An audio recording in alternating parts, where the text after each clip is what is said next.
If you want to be a better writer, there are 3 things you need to do. Understand storytelling principles, see how other writers have applied those principles, and then use them in your own work. Here on the Story Nerd podcast, our goal is to demystify story theory. We'll help you with the first 2 steps so that you can get started with the third. My name is Valerie Francis. I'm a writer and literary editor, and I focus on stories by, for, and about women. And I'm Melanie Hill, writer, editor, and poet. And I have a passion for middle grade and young adult stories, spy stories, fairy tales, and master detective novels. On today's episode, Melanie pitched Captain Marvel so that we can study forces of antagonism. This 2019 Marvel superhero movie was made and directed by Anna Boden and Ryan Fleck, from a screenplay by Anna Boden, Ryan Fleck, and Geneva Robertson Duarte. Based on the Captain Marvel comics, of course, by various authors over many years. Now, just a reminder that there will be spoilers because we can't talk about the movie without talking about the movie.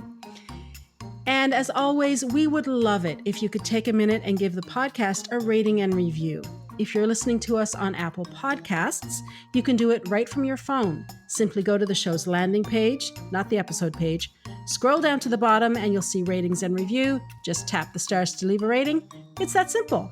Melanie, why don't you kick us off by talking about the genre of Captain Marvel? All right, so this week I have picked for the global genre and the external genre. This movie is an action dual hunted where the villains chase the hero. And for my secondary genre, I have a worldview revelation story. Well, you're not going to get an argument from me this week. Not like last week where we sort of duked it out. This is boring now, isn't it? I know. It's not nearly as interesting. But I think this is also an action story.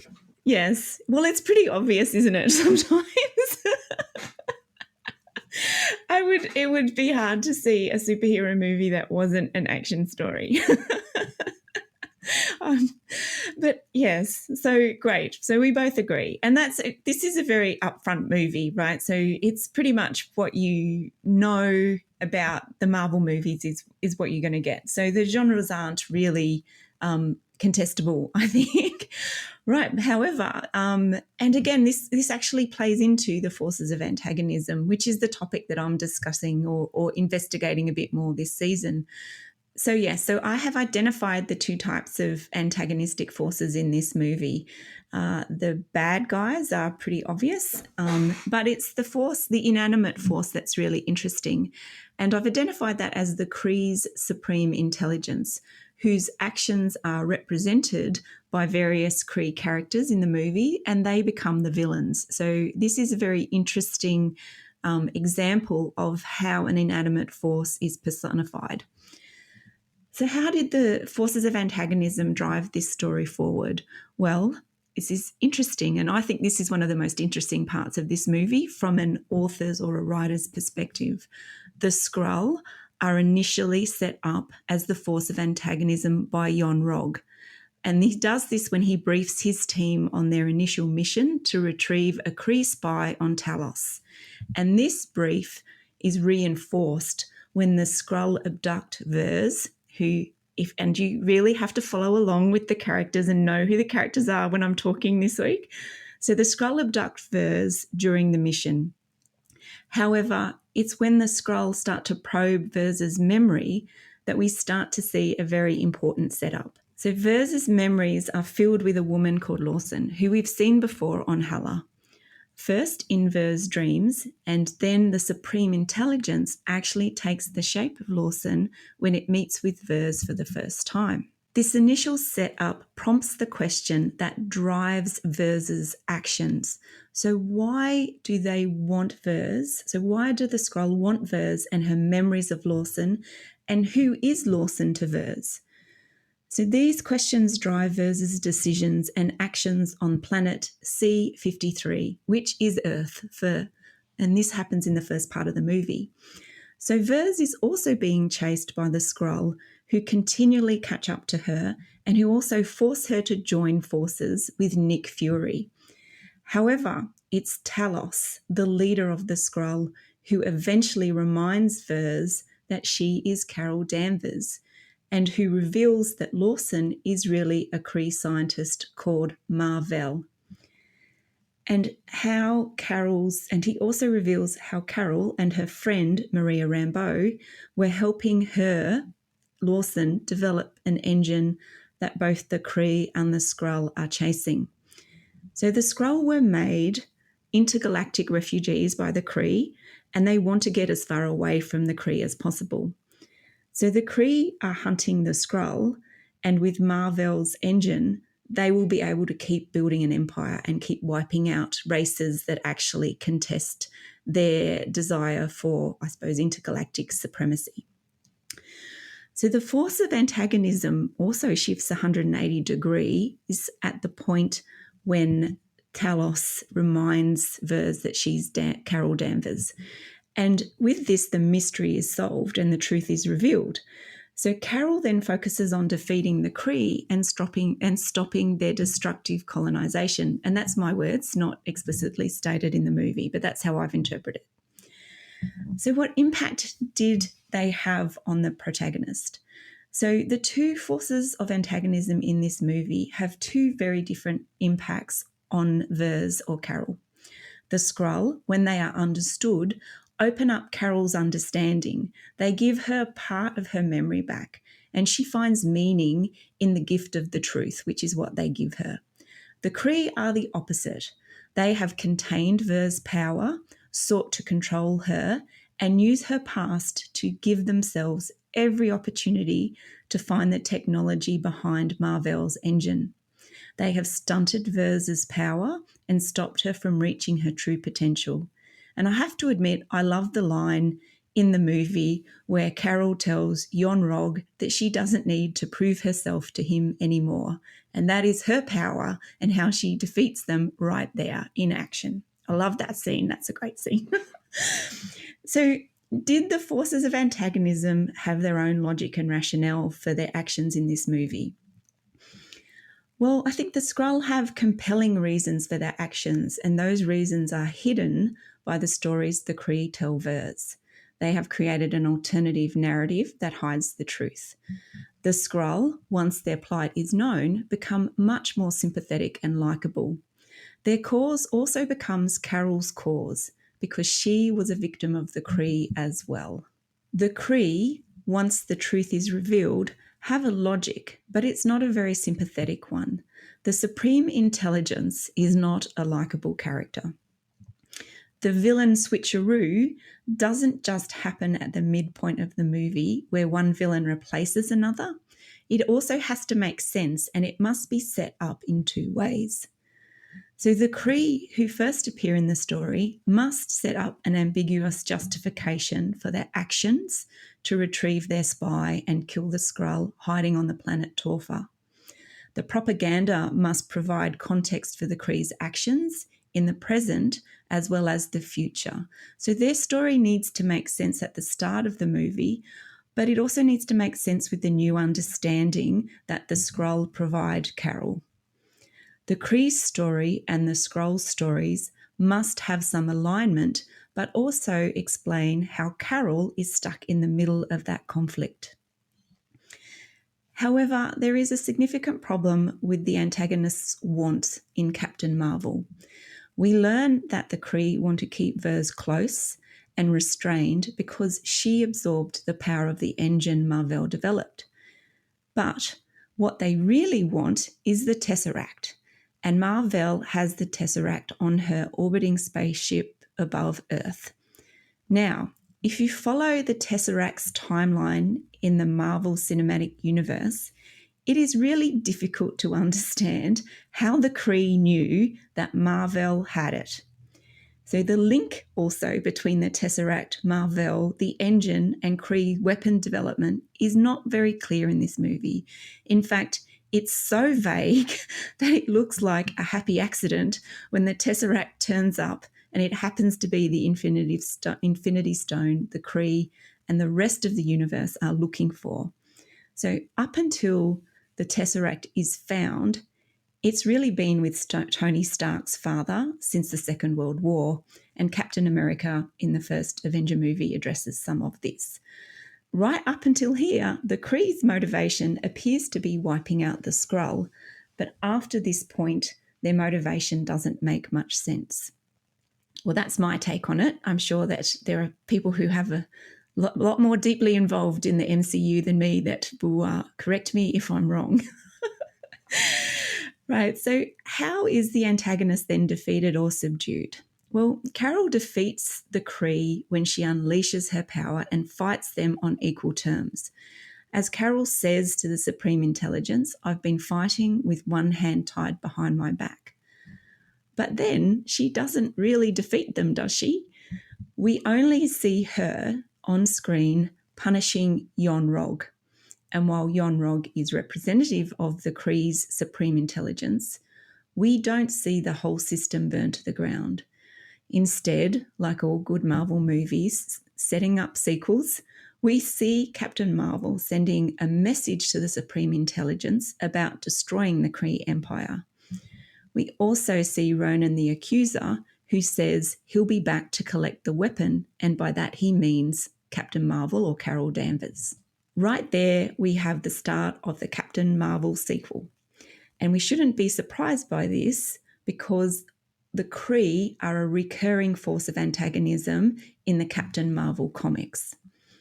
When we look at the moment when the antagonist is defeated in this movie, we must see the protagonist's gifts expressed. And while Valerie and I have been studying different topics this season, we both have an understanding that our areas of study intersect at the all is lost moment. And for me, it's the point where the force of antagonism mostly loses. And for Valerie, it's the point where all the lessons of the protagonist learns combine with their gift to overcome those forces of antagonism. And I have to say, this is what I love about storytelling, the interconnectedness and complexity. So when one thing changes, there are second and third order impacts. And it's fantastic and interesting for me to follow that. Right, so how does the force of antagonism meet the expectations of the genre or serve the genre of the story? The Marvel Cinematic Universe, like Star Wars, has used their own well-established character types and created their own version of heroes and enemies. The Kree is well known in the MCU. The tyrannical nature of the Supreme Intelligence and the motivations of the Kree are touched on but not fully developed in Captain Marvel. However, we have seen Ronan the Accuser in Guardians of the Galaxy, where he's killed, and that movie actually comes out and came out before Captain Marvel, although Captain Marvel in the timeline occurred before Guardians of the Galaxy Volume 1. So for me, the forces of antagonism in Marvel's origin movies are usually better than the sequels, because it's in these movies where the superhero has to become credible. They have to have a force of antagonism that is going to start them on their superhero journey. I do think it's the Skrull who make Carol grow in Captain Marvel. And while we know that it's the Kree who motivate the Skrull, it is the Skrull's desire to flee and find a new planet and finish the work that Mar-Vell started. That seems to motivate Carol the most in this movie. So their story seems, or the Skrull's story seems more worthy, even though they switch from antagonists to victims in the movie.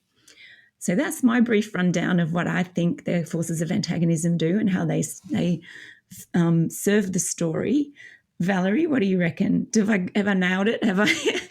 Is that how you read it as well? Yeah, I mean, as much as this is a fun movie to look at, especially that end sequence where Captain Marvel is going, doing battle with the Kree, that's like a comic book come to life. The visuals there are just a hoot and a half. They're fun.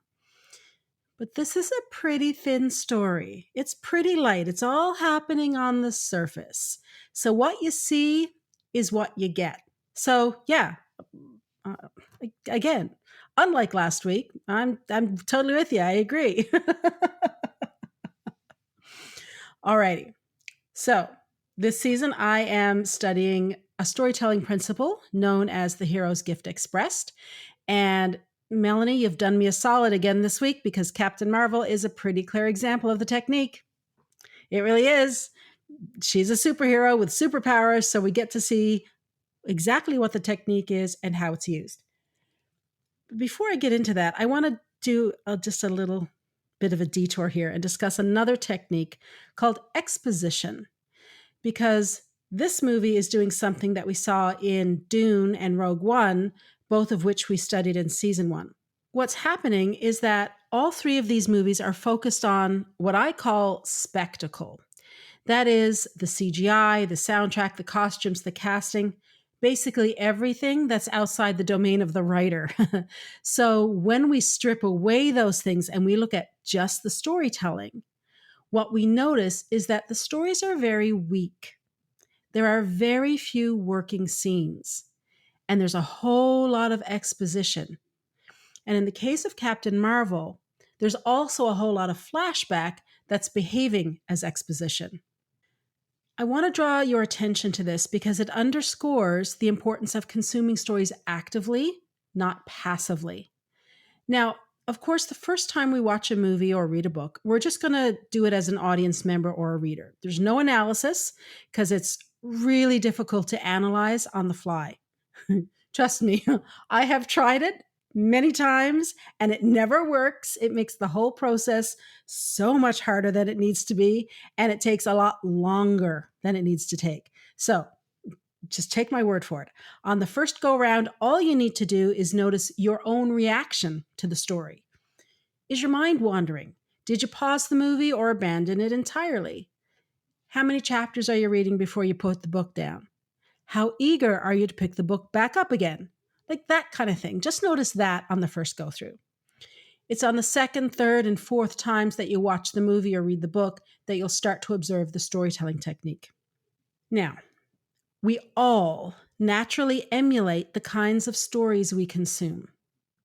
So, if we're not paying attention, we run a high risk of repeating techniques that do not work.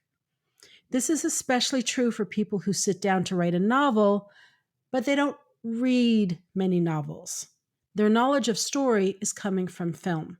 Yes, of course. Here at Story Nerd, we are doing a film a week because that's what we can manage.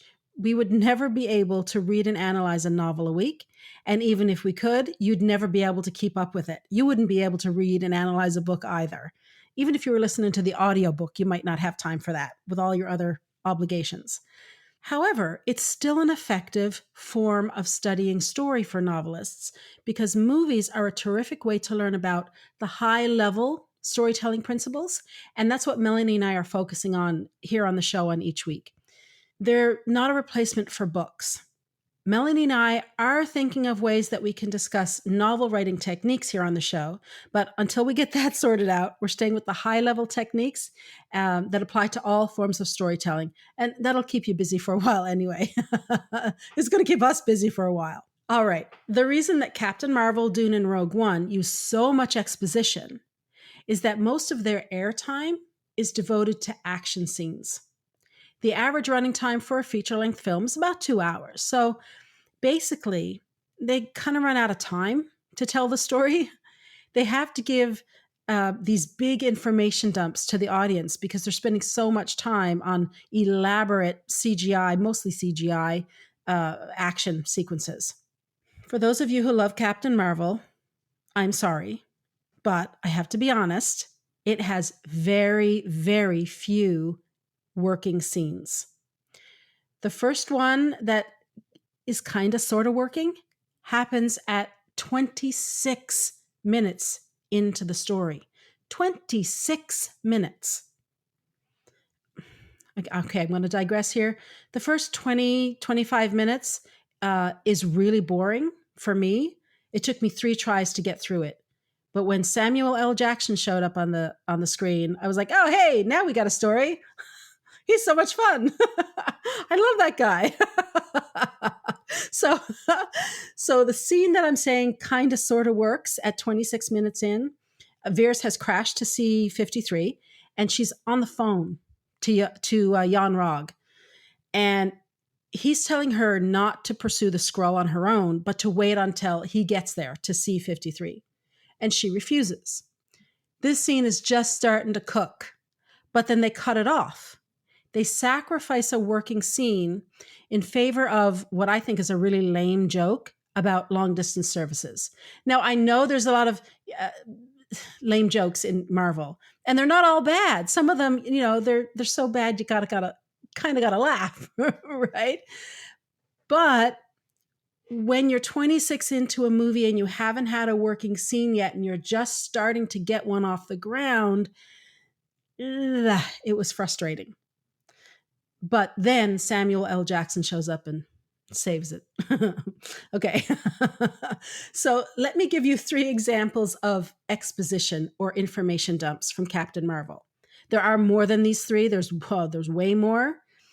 But I just want to talk about these 3 to show you what I mean by exposition and information dumps, so that when you're watching a Marvel movie, or any movie for that matter, you can start to observe these on your own. You see a lot of exposition in crime stories as well, especially when someone needs to be brought up to speed on something. You'll have one character maybe reading from a file, or you'll have the detective show up when the beat cops are the ones who discovered the body, and then the detective will show up and the beat cop will do a rundown of who the victim is, and they'll say, well, this is Mr. So-and-so, and he lived in so-and-so, and whatever. That's all exposition. It's right up front, and the goal of it is to bring the reader up to speed really quickly on what's happening. Okay, so exposition is not always a bad thing. None of these storytelling techniques are totally good, and none of them are totally bad. They do certain things well. They don't do other things very well. So we have to know how they work, so that we know which tool to use at any given time in our story to make our story work. The problem with Captain Marvel is that it's all exposition. There's very few working scenes. All right, here are the examples I'm talking about. The first one, it happens in the first act of the film. The team of Kree are going on a mission, and there's a bit of banter, which again is it's bad. It's bad dialogue. I'm sorry. And it doesn't reveal character, and it doesn't advance the plot, which is what makes it bad dialogue. It's just taking up airtime, precious airtime. So there's a bit of banter there. They're on the ship, and then Jan-Rog enters and tells the team what the rescue mission is. Now, this is a pretty typical scene. Yep, we do see it in a lot of movies, and we do tend to see exposition, more of it, at the beginning of a story, because the reader is just trying to orient the audience as quickly as possible. So in and of itself, it's not a problem. But the problem, for me anyway, is that it's the first scene of any substance, and I forgot to do the timestamp for it, but we must be 15 minutes into it, which is a long time for a film, right? To expect your audience to be sitting there for 15 minutes for something to happen. And this is the first scene of any sort of substance. And rather than giving us a working scene, the filmmakers have given us an information dump. I think it's a missed opportunity to engage the audience. And if this had been the only bit of exposition in the movie, they totally would have gotten away with it, because we would have just accepted it because we're used to seeing that so much. All right, the second example is when Vers and Fury are driving to Pegasus to discover what they can about Dr. Wendy Lawson. So they're in the car and they're driving down the highways. This is before they get to Pegasus. This whole passage, all it does is overtly state the objects of desire for both the protagonist and the antagonist. Vers tells Fury, and by extension, she's telling us what she wants and what the Skrull want. Now, to further complicate things, you just heard Melanie talk about how this is a problem because it changes and it's all wackadoodle. So not only is it exposition, it's exposition that isn't even telling us quite the right stuff. And the last example I want to give you comes at about the midpoint of the movie. Vers and Fury go to visit Maria Rambeau to learn more about Dr. Lawson and her project. There's a scene where Maria and Vers are sitting at Maria's kitchen table, and Maria is telling Vers what happened the day she disappeared, what happened the day Vers disappeared. So we're getting a whole lot of backstory.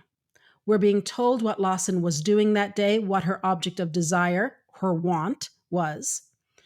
It is 2.5 minutes of exposition in the middle of the movie. Now, 2.5 minutes is forever for a movie. It's forever. And it's in the middle of the movie. This, ladies and gentlemen, the middle of the movie is when you have to inject jet fuel into your story. This is the midpoint shift. It's when something that needs to happen to re-engage your audience, whether it's a viewer or a reader, and you reach out and you grab them by the throat and you hold them there so they can't put the book down till they get to the end.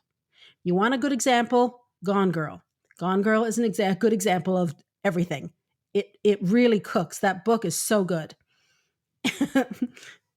If you're new here, I talk about Gone Girl a lot. So anyway. Do you know, I think listening to what you're saying there, I think this is symptomatic of, like you mentioned, the three movies that two that we've watched in season 1. So Dune and also the Rogue One, which is part of the Star Wars universe. And these are probably symptoms. We've got 3 now, so we can say there's a pattern, right? Yep, absolutely. Of where maybe these big, like fantasy space opera types of stories that have to fit into a bigger picture probably suffer from being, like, the individual story suffers or comes secondary to the bigger picture universe story that's being told. And so you have to fit it into the context of the larger story.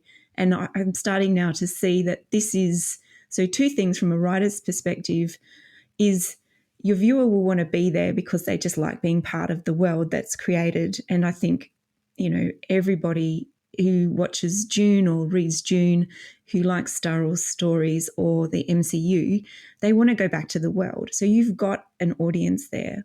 But should you let your story suffer as a result of that? You probably can get away with a little bit of it. But I think you and I are finding out that the stories do suffer, and maybe that's not great. So that's something that I've taken away from, you know, what the analysis that you've done here about this movie. And if I think back to Captain America, and I'm going by memory here because I haven't watched it in a while. In that movie, if memory serves, the special effects, the CGI, was used to enhance the storytelling. Whereas here in Captain Marvel, the CGI eclipses the storytelling. So from a writer's perspective, there's not a lot here for us to sink our teeth into. All righty. So let's talk about the hero's gift expressed. In episode 1 this season, which was Legally Blonde, I said that the hero's gift expressed was like the protagonist's superpower. And well, here we are in Captain Marvel, where the protagonist literally has a superpower.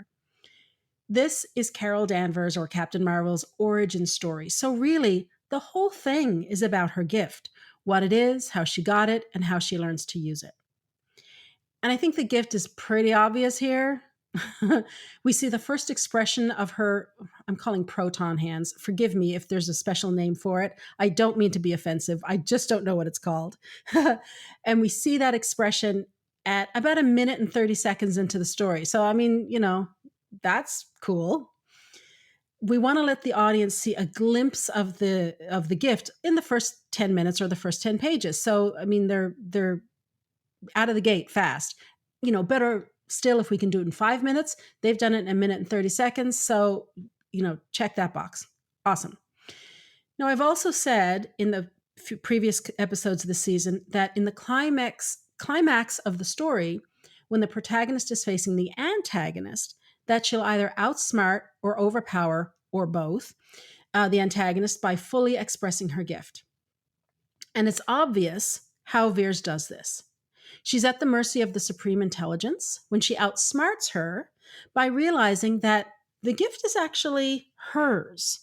It hasn't actually been given to her by the Kree, which is what they keep telling her, right? What's been given can be taken away. Well, they didn't give it to her, so they can't take it away.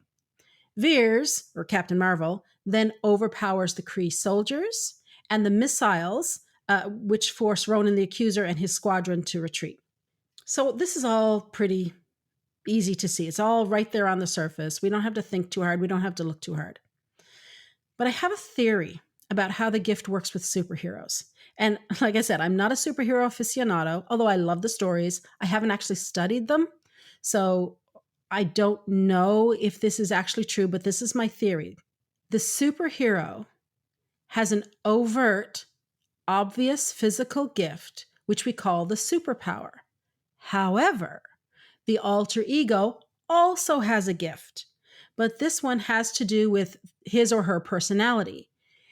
The alter ego's gift is a personality trait that allows the character to use their superpower to its fullest potential. So if you're writing a superhero story, obviously you're going to want to study a lot of superhero stories to know how they all work. Keep an eye on that just to see if it plays out.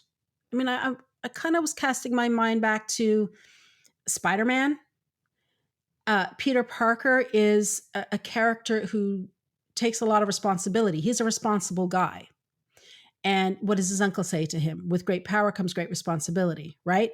So as he uses his superhero power, it's his sense of responsibility that keeps him on the straight and narrow and allows him to do it. Now, again, I'm very quickly trying to think through all the Spider-Man movies I've watched, but that's what I'm taking from it. That's my sense of it. So keep an eye on it and let me know if it bears fruit, if it holds true.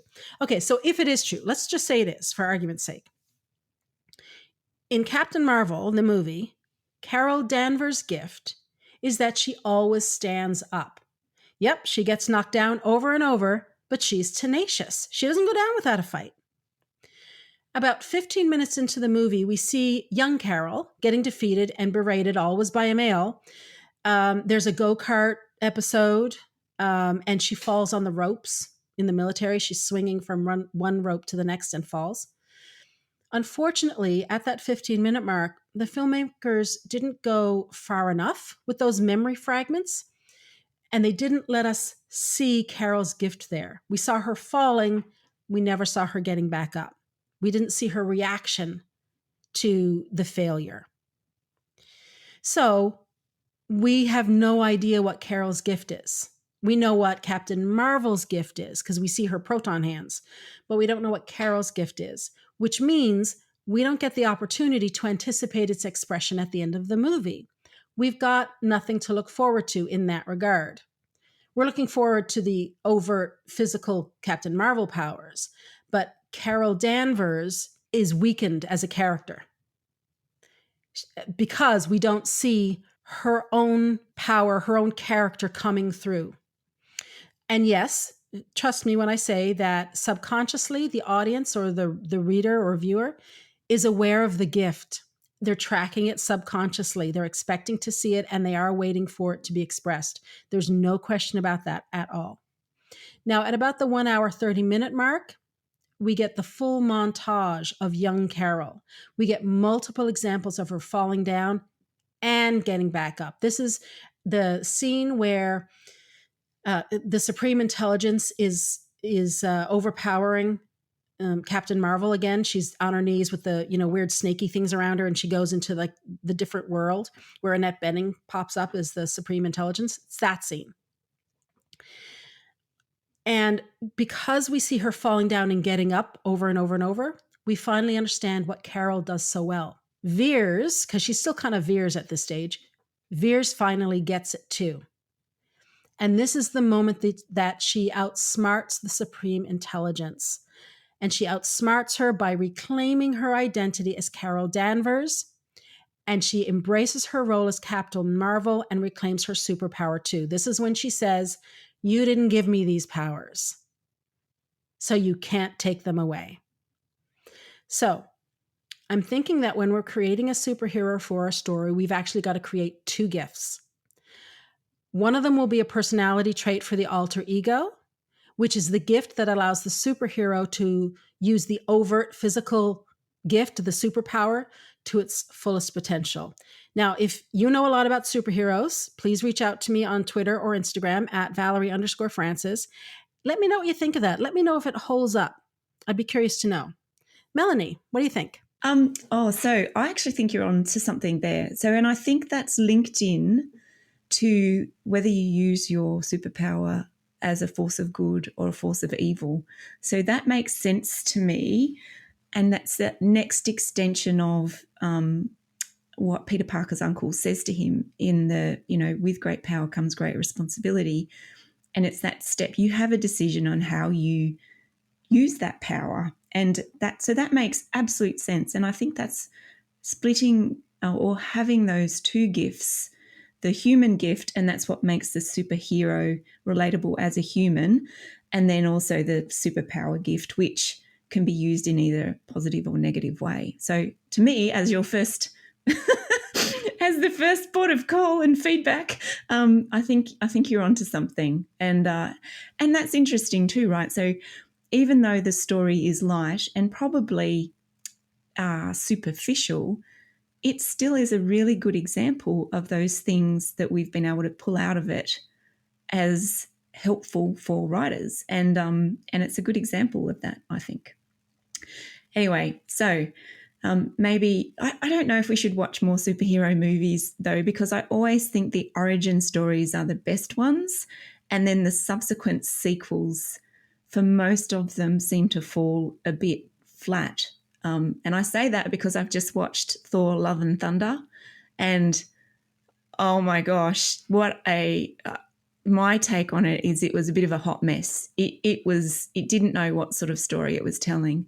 So I'm not sure if I want to watch too many more of the sequels or of superhero movies. But I think, for something that we're thinking was probably a bit more superficial, I think we've got a lot of good stuff out of them. So Chris Hemsworth's biceps weren't quite enough to hold your attention? No. You can be overexposed, right? Literally and figuratively. Guardians of the Galaxy might be a good one for us to do. Because that's the type, Yes. That's one of those movies where I saw the trailer and thought, that looks ridiculous. But then people started, because people know what I do. So when they come across a movie or a book that they love, they tell me about it so I can add it to my to-be-read list or my to-be-watch list.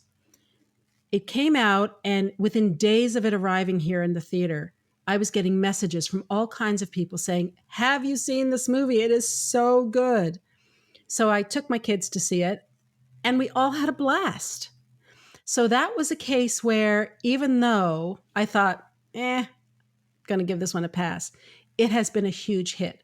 So it might be kind of fun to dig into that one at some point just to see why everyone loved it so much. Because clearly there's something about it that everyone loved.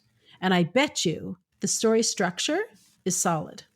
Well, I also think, not that we want to divert too far down this rabbit hole, but I also think that the music choice and a few other things, there's a real resonance. So they use resonance as a technique in that movie with the music and with a few other things. And they try to do that in Thor: Love and Thunder with a lot of the music. I don't think it works as well as it doesn't work as well as what it does in Guardians of the Galaxy Volume 1, but it's a really interesting thing to pull out and explore. So I think you're right. I think we should look at that and see how well does that work from a storytelling principle, or are there other things that not compensate, but sort of plaster over or make you enjoy it, even if the story structure is not solid.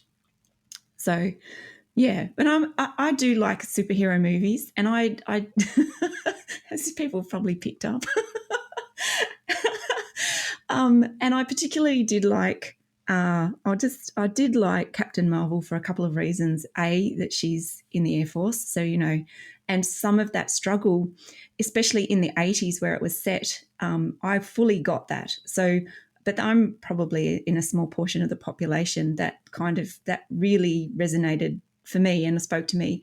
The other thing that I think, and we've mentioned this before in other episodes, is this is the first female superhero movie in the modern sort of age, it is just about Carol. It is not about love. It's not, there's no romance in it.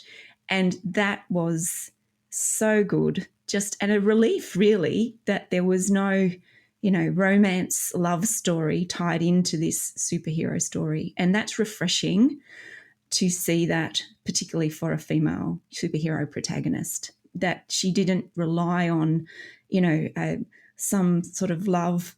And as I did love Wonder Woman for that, and I thought that the first movie, that love story fitted the theme of the Wonder Woman movie, but still to then go the next step and see no love story in this female superhero story was really good, and I liked it for that reason. But anyway, all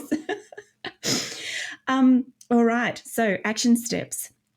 So action steps for today, I think actually, Valerie, I'm going to use your call out there, is if you do watch superhero movies and you do start to identify those two gifts of the protagonists, then let us know, because I think that's a really good working theory, and I think it's something that we could explore and investigate a bit further. And if you are writing a superhero story, is that a technique that you're using? And if it's not, could it be something that's helpful to you? So looking at the gift of the superpower and then the human gift that actually makes your superhero either choose to use their power for good or for evil. All right, that wraps it up for this week. Join us again next week when we discuss The Matrix. To support the show, please leave us a rating and review and tell your writer friends about us. For even more information about putting story theory into practice, subscribe to my Inner Circle by visiting valeriefrancis.ca/inner circle and follow me on Twitter and Instagram @Valerie_Francis. If you'd like to find out more about Melanie, visit melaniehill.com.au or visit her on Facebook @MelanieHillAuthor. And remember, story theory doesn't have to be difficult.